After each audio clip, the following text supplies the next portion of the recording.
mano mamytė. Čia mano sesutė. O čia mano šuniukas.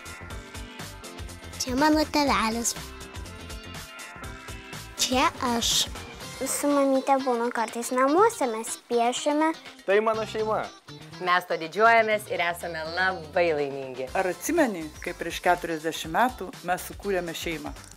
Taip, mano šeima tai didelis džiaugsmas, 40 metų. Mano teisė save, ko aš paprašau, jisai man nuperka. Aš esu laimingas turėdamas savo šeimą. Šeima yra gyvenimo pradžia.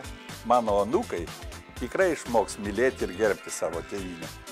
Mano dėdukas toks irgi geras. Aš manau, kad šeima tai yra vertybė, kurią reikia nuolat puoselėti. Tada bus gera joje gyventi. O šuniuko vardas Pepa.